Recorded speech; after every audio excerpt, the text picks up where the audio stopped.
the borders we speak across, how we challenge international in-service and pre-service English teachers in urban schools to cross ideological borders by critically analyzing classroom talk. We begin with the connection between language and identity.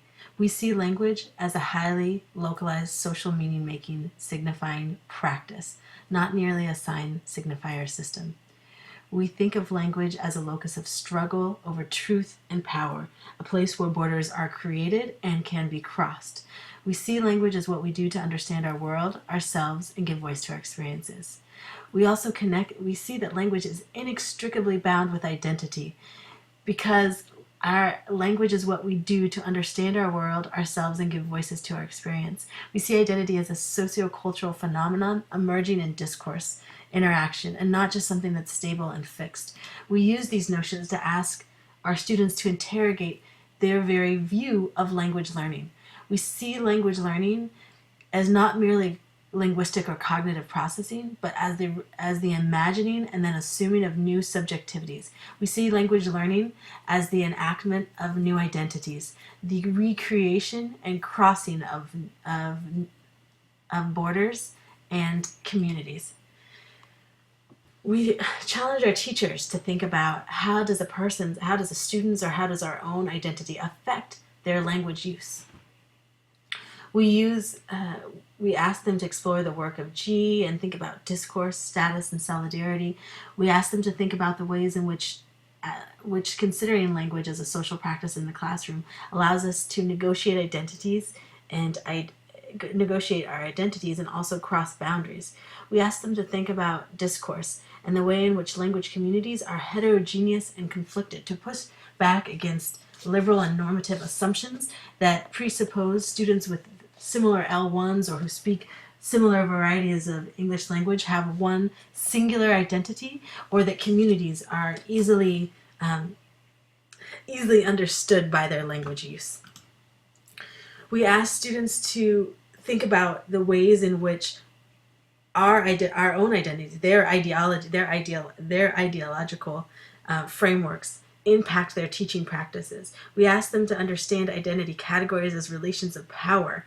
Teachers can support imagined communities that cross ideological fronteras, or through imaginative and critical assessment of what is possible in the classroom. We ask students to look for multiplicity and indeterminacy in searching for meaning with our students so that we can challenge ideological borders and relations of power. We ask them to reflect on the contradictions between their own ideologies and their language practices in the classroom. We push them to consider language praxis, where they are no longer taking the role as a conduit or facilitator of English language acquisition, but as a change agent, where they are maximizing socio-political awareness through problem-posing activities.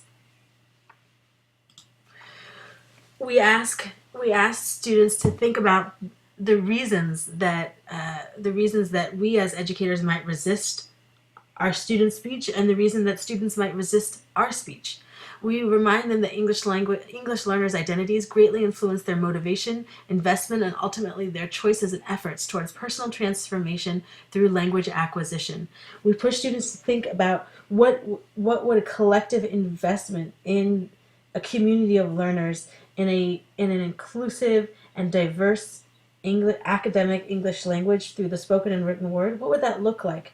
And what would need to happen from what action and which way, or how would the teacher need to understand speech in order to promote and forward justice and equity? We have students engage in discourse analysis